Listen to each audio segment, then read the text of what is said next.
Start करो। आप group add, आप बंदे को ऐड कर सकते हो ना प्रभात? नहीं सर, हम नहीं कर पा रहे कुछ भी। I don't have any permission on that. मेरे मैं पास इसको कुछ आ भी मैं नहीं रहा इसको पिंग देखो, कुछ भी। मैं चलो ठीक है, आप लोग बगल में देख रहा हूँ, कोई होगा तो बता दूंगा, ऐड कर दूंगा। ठीक है ठीक है। Okay, so any question, any doubt till now? जब तक और लोग आ रहे हैं थोड़ा सा वेट कर लेते हैं 5 minute. Let's have some discussion on doubts.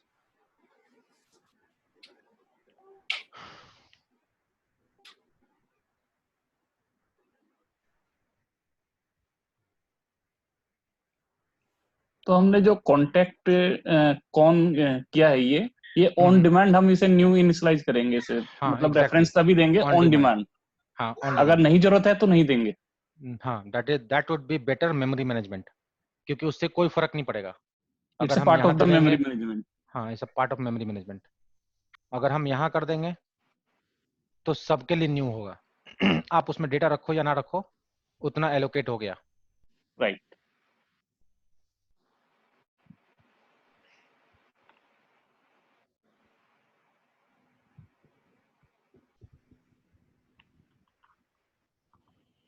मतलब खाली ट्रेन चलाने की तरह हो जाएगा, बिना पैसेंजर का। सरकार का उतना तो एग्जैक्टली। पैसा लग ही गया ट्रेन चलाने में। पैसेंजर होते तो इनकम भी होता। तो डेटा है तो क्रिएट करो, नहीं खाली ट्रेन चलाने से क्या फायदा? क्या हो सर? मैं कह रहा हूँ हम तो बिना ट्रेन वाले हैं, तब भी 3 महीने से बाहर नहीं निकले। चलो ठीक है, लग रहा है आपको नहीं आ रहा। चले, ये हो गया क्लियर इतना? तो किसी को भी कोई डाउट है तो डिस्कस कर हाँ सकते हैं। हाँ, इंस्टेंस वेरिएबल में अगर हम रीड ओनली या किसी भी उसमें रीड ओनली करते हैं तो इट्स अ मेमोरी कंसर्न और it's a security of the variable concern. Security of the data only. Only. Memory दोनों में सेम है, चाहे आप हम्म। रीड ओनली रखो या ये रखो, एक सेपरेट कॉपी उसका जनरेट होने जा रहा है पर object. Okay, got it. Memory management से इसका कोई लेना देना नहीं है इन दोनों टाइप का। ये these both types or category are going to take similar kind of memory management, और डिस्ट्रॉय करने में भी सेम है। ऑब्जेक्ट गया तो रीड ओनली भी गया और ये भी गया। This is only the restriction, the constraint, you are not allowed to change your data। अभी आप एंट्री के टाइम में जैसे होता ना गवर्नमेंट जॉब में, डेट ऑफ बर्थ पे डिपेंड करता है कितने साल नौकरी करोगे। ज्वाइन करने के बाद जब रिटायरमेंट का टाइम है उस समय आप 10 साल कम कर दो, फिर से 10 साल के लिए बढ़ते रहोगे हमेशा, तो you will not going to retire. तो उस टाइप के वैल्यू के लिए हम इसको यूज करते हैं, that nobody can change the value. ठीक है, plus not intentionally, not even by mistake.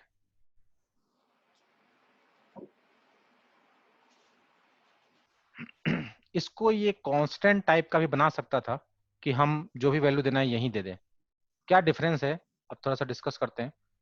ये डायनेमिक करने कांस्टेंट तो का। फिर वो सबके लिए हो जाएगा ना, वो ग्लोबल नहीं लेवल पे वो हो जाएगा। चलो ठीक है, ग्लोबल सबके लिए हो जाएगा, बट अगर ऐसा कुछ कर देता कि ठीक है जो डेटा देना है वही दे दो, रीड ओनली ही रहेगा, इंस्टेंस ही रहेगा, बट डेटा आप यहीं पे असाइन करो, बाद में नहीं कर सकते, तो उससे क्या खाली नुकसान डिफॉल्ट होता? वैल्यू होगी, बट वो तो ओवरराइट एग्जैक्टली हो जाएगी ना।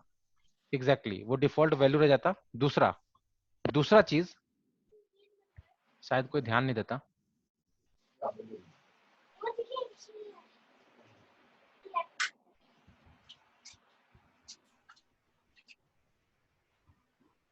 ये block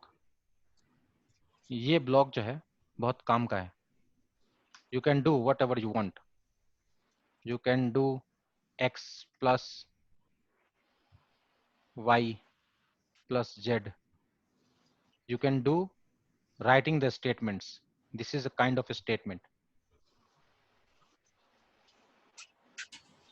right? You cannot write these kind of a statement at class level. If you wanted to add two values and assign into the variable at class level, you can't do. This area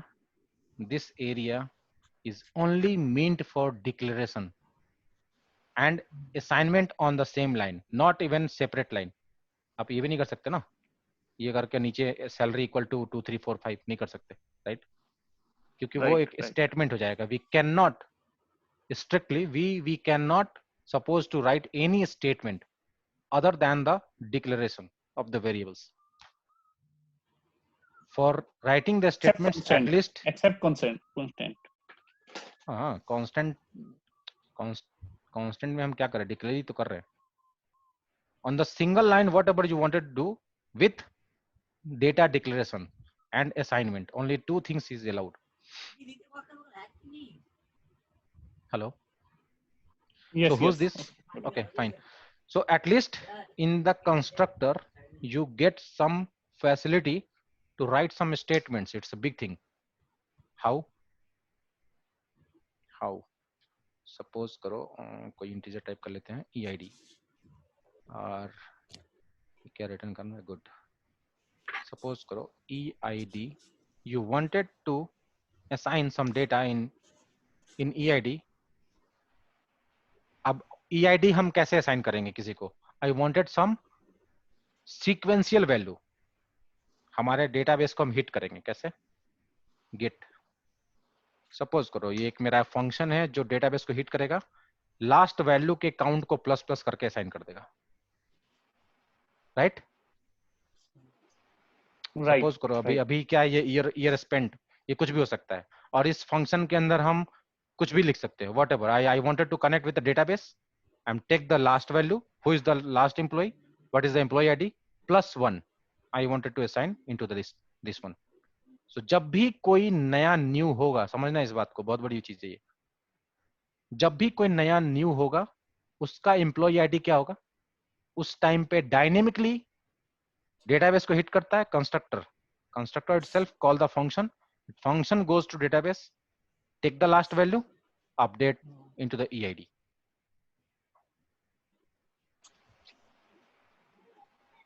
This is dynamic programming. This is dynamic block. This is what mean of dynamic block. तो बोलते हैं ना कि अब आपको समझ में आ जाएगा कि ये स्टैटिक रीड ओनली और कांस्टेंट में क्या डिफरेंस है. तो यही असाइन कर दो. तो हमें पता है क्या EID क्या होगा हर एम्प्लॉय का? नहीं पता है. 1 साल बाद कुछ और होगा, 2 साल बाद कुछ और होगा. जितना एम्प्लॉय ज्वाइन कर रहा है वो बढ़ता जाएगा. Right. It's a dynamic thing. So at least it provides a block, read only, provides a facility to write some statement here, and will assign the value after doing some dynamic programming, after doing some task. तो ठीक है ना ये थोड़ा. Otherwise universal truth आपको पहले से पता है, ऑर्गेनाइजेशन नेम, पिन कोड, जो भी व्हाटएवर. मैसेज, नॉर्मली हम प्रोग्राम के अंदर जो मैसेज प्रिंट करते हैं उसको कांस्टेंट डिक्लेयर करते हैं. That message is not going to change. That message are fix. Error messages, successful messages, plus जैसे कि enum टाइप होता है उसी तरीके से हम कुछ कांस्टेंट स्ट्रिंग भी डिफाइन करते हैं. सम फिक्स वैल्यूज, कोई टर्म होता है, हर एप्लीकेशन का अपना कुछ टर्म होता है. Right. Hello. Right. Those things are we going to keep into the constant which are universally fixed. Suppose a string, जैसे कि कोई एरर मैसेज है, यूनिवर्सल एरर मैसेज.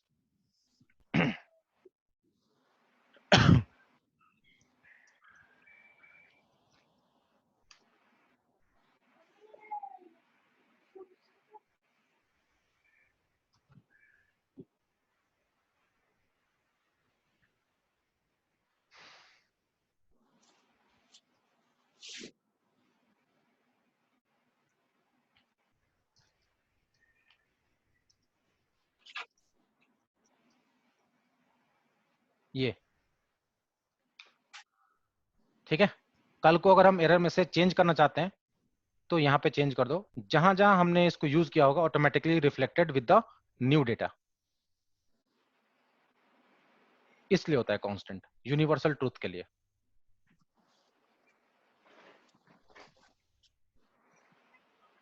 अब इस एम्प्लॉय रिलेटेड जितना भी मैसेज है हम कांस्टेंट डिक्लेयर करेंगे सबको, क्योंकि हम चेंज नहीं करना चाहते. अगर चेंज करना है तो एक ही जगह पे करो, यहाँ पे आके. Common for all. Yes, common for all. these are only meant for reading this data, not meant for assigning something here. It already assigned Right. here. Right. This kind of variable is meant for taking the data, just reading the data. What information is here, I am using it inside the different modules of this application.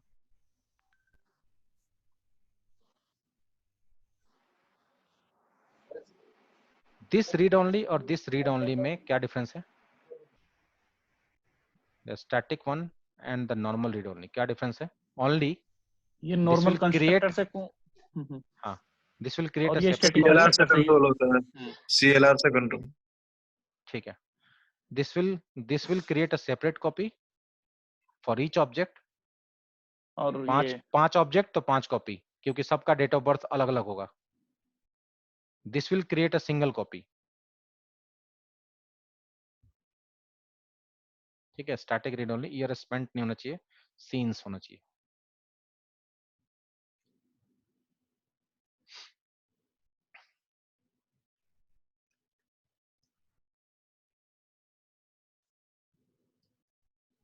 है ना, से 1962 जो भी है company year, उस type का कोई चीज, मतलब वैसा डेटा जो कि यूनिवर्सल है, बट हम कहीं से उसको डायनेमिकली सेट कर रहे हैं after calling this kind of things. कोई ऐसा डेटा है जो हम चेंज नहीं करना चाहते हैं, जैसे कि number of employees, it should be fix, but it should not be updated by, हाँ कंपनी के पॉलिसी, जो भी मतलब समझ लो. थोड़ा ये ज्यादा रिस्ट्रिक्शन हो जाता है, क्योंकि ये जो ब्लॉक है वो इससे भी ज्यादा खतरनाक है. जब कंपनी एस्टैब्लिश हुआ, मतलब वो एप्लीकेशन जब भी रीबूट करेगा खुद को, तब वो रिफ्रेश डेटा चाहिए उसको.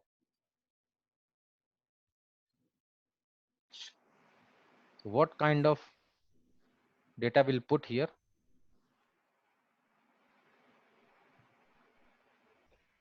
सिंगलटन टाइप में इसका बहुत यूज है. हम यहाँ पे जो सिंगलटन का ऑब्जेक्ट बनाते हैं वो इस क्लास टाइप का ले लेते हैं, उसी क्लास टाइप का सिंगलटन सिंगल ऑब्जेक्ट.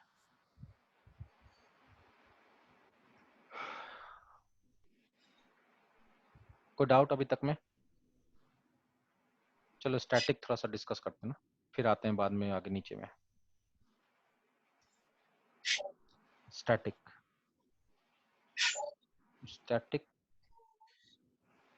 जब भी पढ़ो स्टैटिक तो like this. Static is a keyword which can be placed before Control V, before 6 things. कहाँ? Variable, classes, ठीक है, methods, class और methods, constructor, methods, ठीक है, और events और one more. 6 चीजें हैं सी शार्प में जहां हम स्टैटिक लगाते हैं मिनिमम. property, ठीक है, ऑब्जेक्ट्स,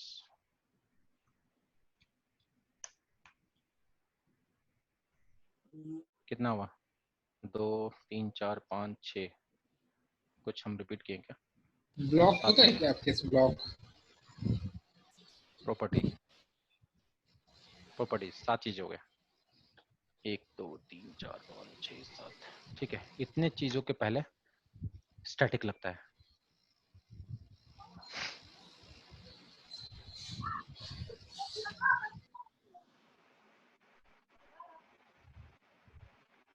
ठीक है, अब सुना, static is, and whenever it going to placed before anyone, it will change the behavior of that particular instance, that particular thing. ये पहले इंस्टेंस वेरिएबल था, जैसे तुमने स्टैटिक लगाया इसका बिहेवियर चेंज हो गया. This is simply a modifier. Whenever we placed before anyone, normal class था, जैसे ही हमने इसको स्टैटिक बनाया, इस पूरे क्लास का बिहेवियर चेंज हो गया।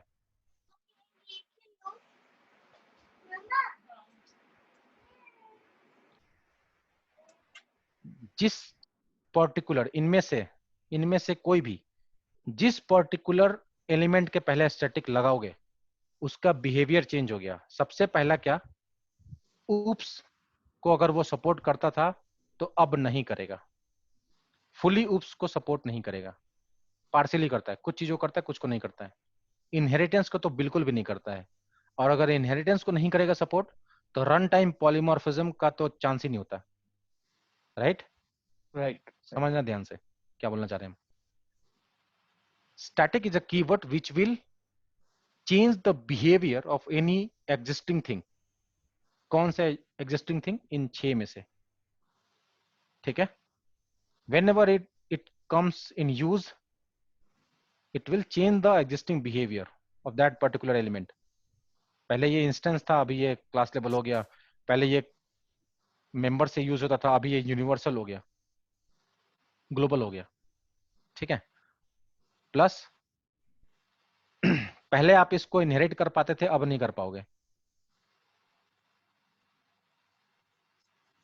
अगर ये वेरिएबल है तो, अगर वो फंक्शन होता तो पहले आप उसको सिर्फ मेंबर फंक्शन को ही एब्स्ट्रैक्ट या वर्चुअल मार्क कर सकते हो, स्टैटिक को कभी नहीं। that will not allow you to create, I mean sys are not allowed to create virtual or दूसरा क्या था, abstract methods, ठीक है। मतलब it doesn't support oops since the static is the keyword which derived from C language. It doesn't support fully oops concepts, rather it will change the existing behavior of that particular element before which we have applied it. It's a modifier kind of thing. अब अगर static पढ़ना है interview निकालने के लिए तो ये सातों के बारे में पता होना चाहिए। तो तुम्हारे इस 7 टॉपिक से एक चक्रव्यूह बनेगा। कैसे इंटरव्यू निकालना है वो भी एक अलग ही तरीका है ना। तो हमें दोनों चीज सीखना है, नॉलेज भी होना चाहिए ये सातों क्या होते हैं, क्या बिहेवियरल चेंज होता है, अगर स्टैटिक क्लास है तो उसके क्या बेनिफिट्स है, क्या लिमिटेशन है। चलो थोड़ा सा क्लास के बारे में बात करते हैं। We all knows what are the benefits of classes. Classes gives the model, classes gives the opportunity to create functions. It is a block where we can have both of the things, member function and member variables and some functions which operate on those members. ये सब बातें हमने बहुत पढ़ा है किताबों में ना, बाला गुरु स्वामी बहुत अच्छा बताती हैं, right? So what are some limitations? What are about some limitations of the classes? Let's discuss that one. What class can't do?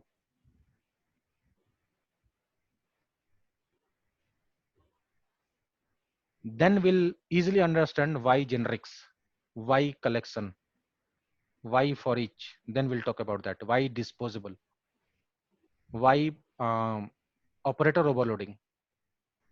Then we'll get to know. If we know the limitation of classes, then we'll get to know why those things and how those things are going to work. So, कौन बताएगा? Some limitations क्या क्या होता है? कुछ जगह पे लगेगा कि इस क्लास से ज्यादा पावरफुल तो हमारा इंटीजर है।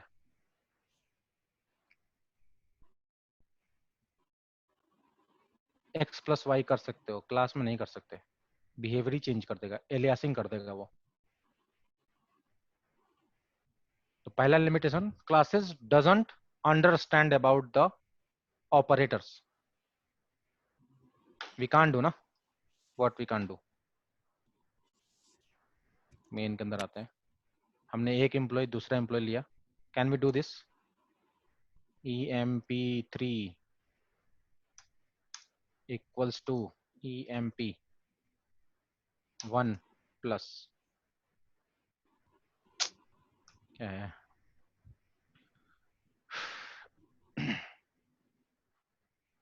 टाइम ज्यादा खींच रहा है क्या? We can't do this one, operator plus cannot be applied operands on a type employee. Employee is a class and class doesn't understand about these operators.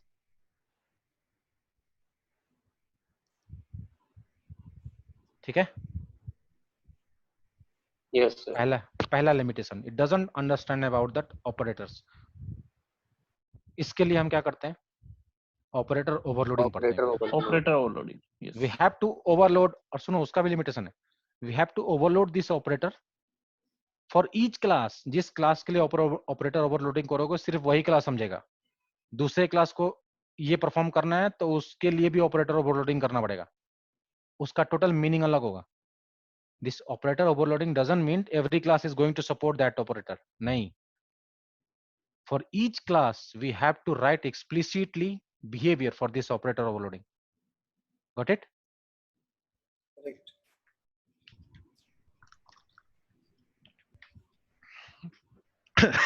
Sorry. What else? Iteration, sir. Iteration. Explain something about that. What do you mean by iterations? अगर मैंने class में एक array type का variable ले लिया और उसमें 10 item डाल दिए, तो क्लास के ऑब्जेक्ट से मैं पर्टिकुलर ऑब्जेक्ट एरे पे नहीं जा सकता. ठीक है, मतलब हमने जैसे ये 5 ऑब्जेक्ट क्रिएट किए. ठीक है, इन पांचों ऑब्जेक्ट में सपोज एक काउंट या कोई एक ऐसा वेरिएबल है जैसे जिसको हम काउंट करना चाहते हैं, जैसे नंबर ऑफ एम्प्लॉई या जो भी. we don't have any mechanism by which we can directly iterate over the objects of that particular class, right? We don't have any mechanism. So our class doesn't support iterations, right? So this is the second limitation of the class. It doesn't support iterations.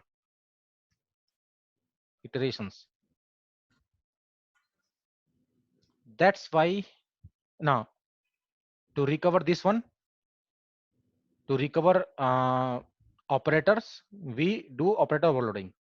To recover this one, what we'll do?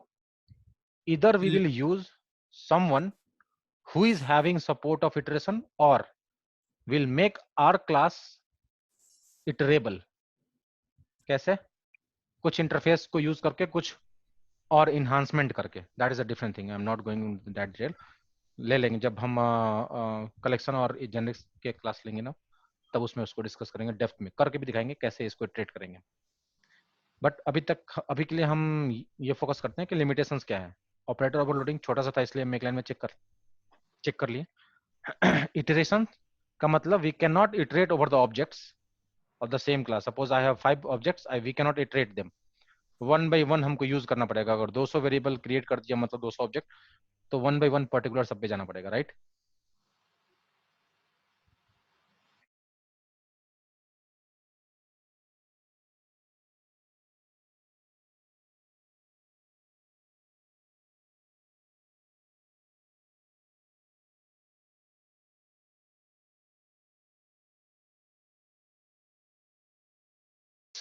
कोई ऐसा, जैसे अगर suppose करो मुझे यहां से दूसरे state जाना है, मैं बैंगलोर में, मुझे दिल्ली आना है, मैं क्या कर सकता हूँ? या तो मैं खुद चलूं या किसी ऐसे चीज पे बैठ जाऊं जो चलता हो, ट्रेन, बस, कार, बाइक.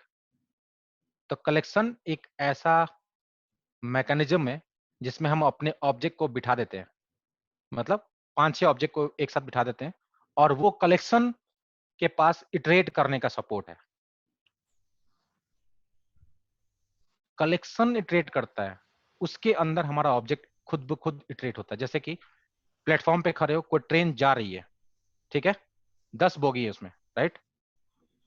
हम खड़े हैं एक जगह पे, 10 बोगी में 200 लोग बैठे हुए हैं, हम खड़े होकर देख रहे हैं क्योंकि ट्रेन चल रही है. Something like that. जब हम उस पे आएंगे तो और डिटेल बताएंगे, आपको समझ आएगा exactly.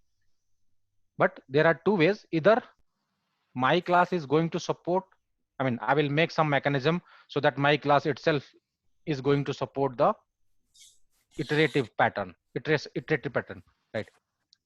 The second thing is I will use someone else who is having the iteration mechanism. सो दो तरीका है उसको रिजॉल्व करने का.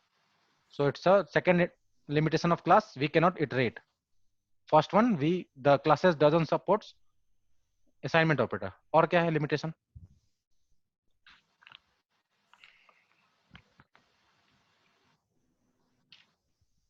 और क्या है limitation?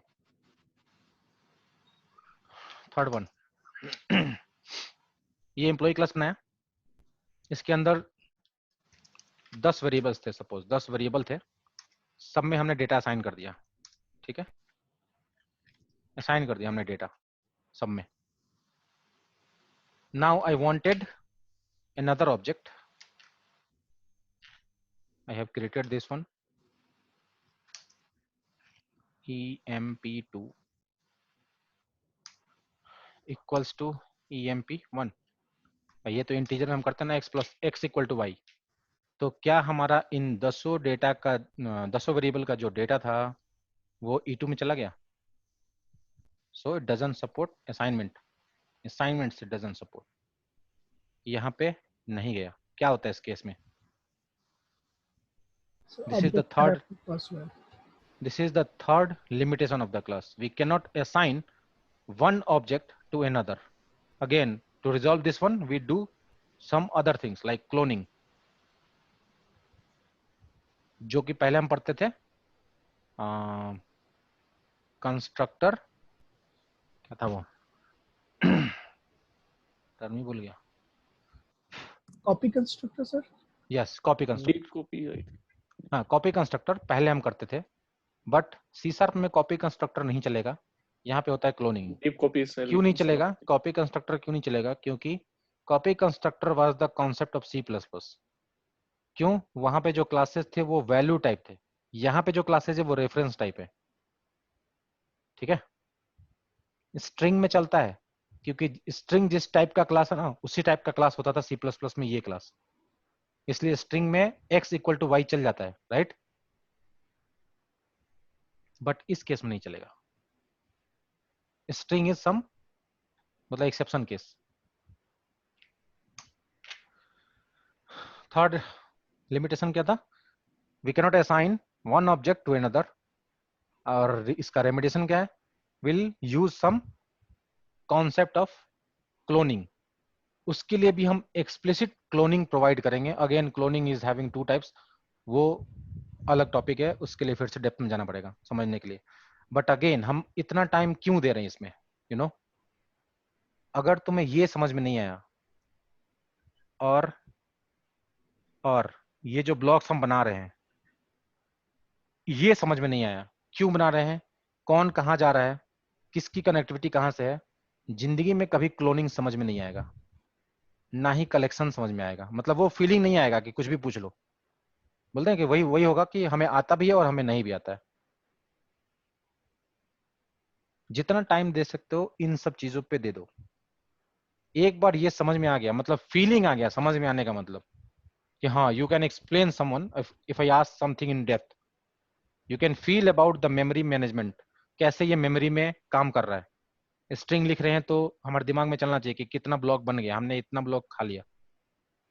कहां से खा लिया? स्ट्रिंग से, स्टैक से खाया, हीप से खाया. जब तक ये कॉन्सेप्ट क्लियर नहीं होगा क्लोनिंग कभी समझ में नहीं आएगा, क्योंकि क्लोनिंग काम ही वही करता है, मेमोरी टू मेमोरी मैपिंग का. तो हमें जब पता ही नहीं है कि मेमोरी का मतलब क्या है तो हम कौन सा क्लोनिंग करेंगे? उसमें भी दो तरीके होता है, डीप, DEEP, डीप कॉपी, और shallow copy, SHALLOY, shallow copy. ये अपने आप में एक प्रोटोटाइप पैटर्न है, ये डिजाइन पैटर्न है पूरा. ठीक है, बाउंस तो नहीं कर रहा कुछ, हम एकदम आराम से चल रहे हैं, हम कोई जल्दीबाजी भी नहीं है. नहीं बिल्कुल ठीक चल रहा है इसमें. ठीक है ना, ज्यादा स्लो भी नहीं चल रहे हैं, क्योंकि ये चीज समझना जरूरी है. अगर ये कॉन्सेप्ट नहीं क्लियर हुआ तो अभी नहीं तो फिर कभी नहीं. नहीं मैसेज तो नहीं आया कोई. क्या हो सर? आ गया. ठीक है. ठीक है, ये समझ में आया ना? वाई नहीं. Containership, when inheritance, when not go for inheritance, when to reuse this one, when to behave like this one. तो ये सारा डेफिनेशन आता है जब हम डिफाइन करेंगे ना इनहेरिटेंस को, तो ये सब वर्ड यूज होता है उसमें।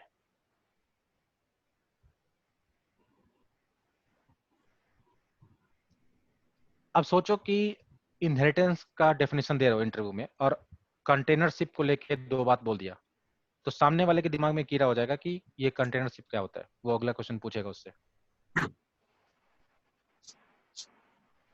इस तरीके से हम अपने आंसर में कुछ 2-3 वर्ड फेंक देते हैं जिसके बारे में हमें पहले से पता है। अगर इंटरव्यू सामने वाले के हिसाब से दोगे कभी क्लियर नहीं होगा।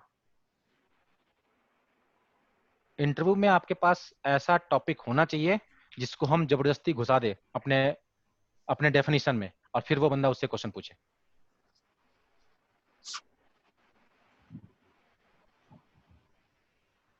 बट उसके लिए थोड़ा टाइम लगेगा।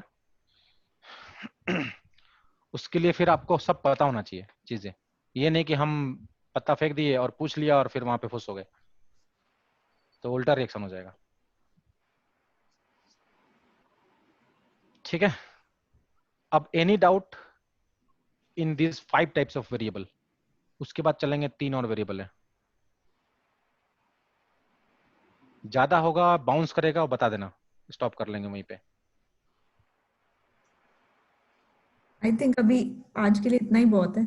ठीक है, इसी को रिवाइज कर लो। हाँ, कल सेम टाइम क्वेश्चंस हाँ सर, क्वेश्चंस बोल रहे हैं, निकालो खुद से। जितना क्वेश्चन करोगे खुद से उतना ही क्लियर होगा चीजें। अभी बहुत कुछ है, ये 10% था। पूरे वेरिएबल में हम बता रहे हैं 24 घंटा निकाल देंगे।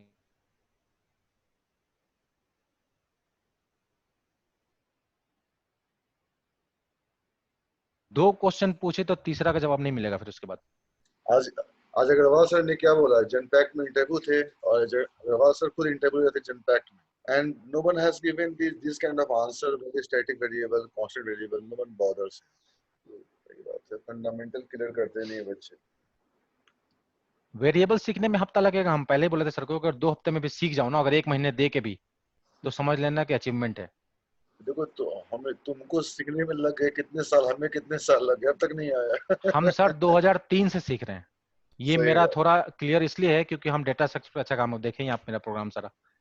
हम ये सब जो हम बात, ये कोई हवा में नहीं है, ये हम जो बात कर रहे हैं मेमोरी ब्लॉक्स की, ये सब हम निकाल के चेक किए हुए हैं, एक एक चीज, एक एक verification.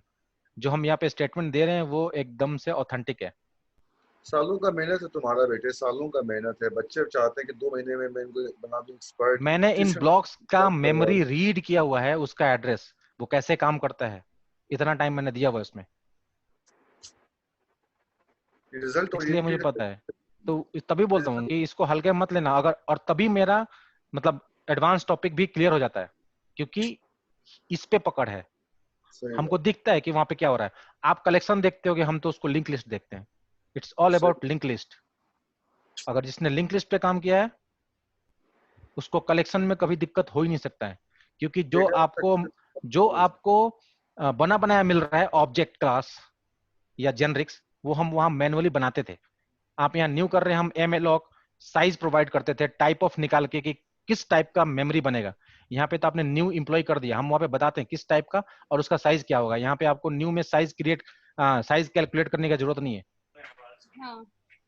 Right? So all those things I have done into the data structure, but I'm not going in that part, just for the recalling the things.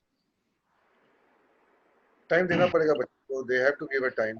If they don't give a time, they don't make a better concepts. नहीं बोल रहे हैं, अभी नहीं तो कभी नहीं, फिर ये दोबारा नहीं मिलने वाला, पता नहीं, शायद नहीं मिलेगा, अभी नहीं पढ़ेंगे तो बाद में कब पढ़ेंगे। समझो, इन सब को लिखो उस पे। एक कंसोल एप्लीकेशन बनाओ, 3-4 ऑब्जेक्ट क्रिएट करो, बताते हैं कैसे करना है। 3-4 ऑब्जेक्ट क्रिएट करो, ठीक है। डेटा असाइन करो, डिफरेंट 2-4 फंक्शन बनाओ, कुछ स्टैटिक फंक्शन, कुछ नॉर्मल फंक्शन। देखो कौन कहाँ पे एक्सेस हो रहा है, फिर सोचो कि क्यों नहीं हो रहा है। जैसे दोपहर के क्लास में हमने बताया था कि स्टैटिक फंक्शन के अंदर, कहाँ के स्टैटिक फंक्शन के अंदर why we can not use any instance data. इन 6 में से, मतलब इन दोनों कैटेगरी में से किसी को भी हम स्टैटिक फंक्शन के अंदर डायरेक्ट क्यों नहीं यूज कर सकते। सपोज EID, क्यों नहीं यूज कर सकते?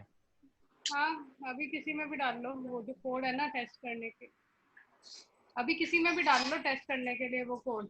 रचना मैम म्यूट कर लो।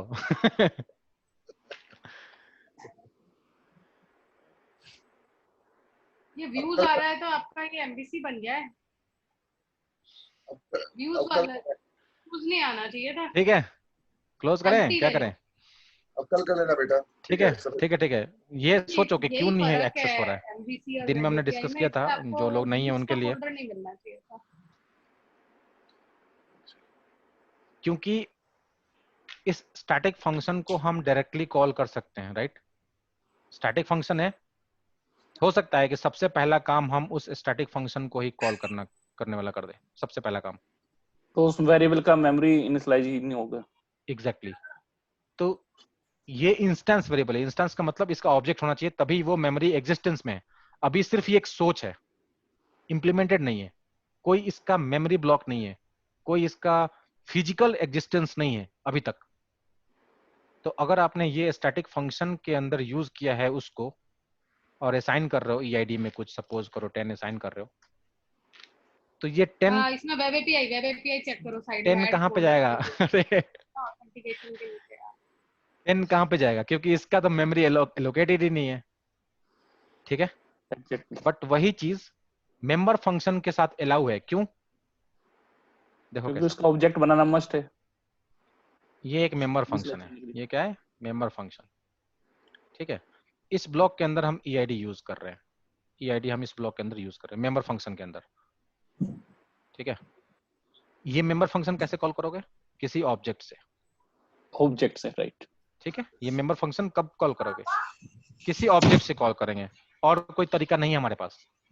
डेलीगेट से भी करते हो तो क्या करते हैं हम? पहले उस डेलीगेट में इस ऑब्जेक्ट के इस मेथड का असाइन करते हैं, बट ऑब्जेक्ट तो क्रिएट करते ही ना, ठीक है? तो Right. कोई भी मेंबर फंक्शन हम कैसे कॉल करते हैं? ऑब्जेक्ट से।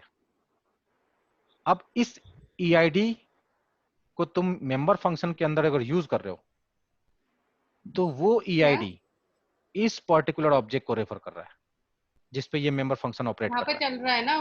सपोज करो Right. OB1 से कॉल किया, फिर दोबारा हम करते हैं OBJ वो 2 उसका से, फर्क है ना, दोनों का सेम कोड फंक्शन लाइब्रेरी को, स्केलर थोड़ा सा सेम चेंज फंक्शन है को हमने थोड़ा कॉल और किया।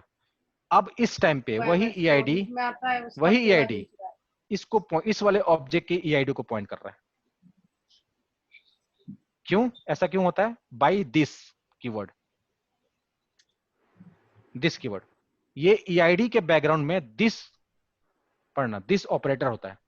This operator says I am always pointing to current object. क्या बोलता है? करंट आई क्लास एम का always object. Pointing to current object, मतलब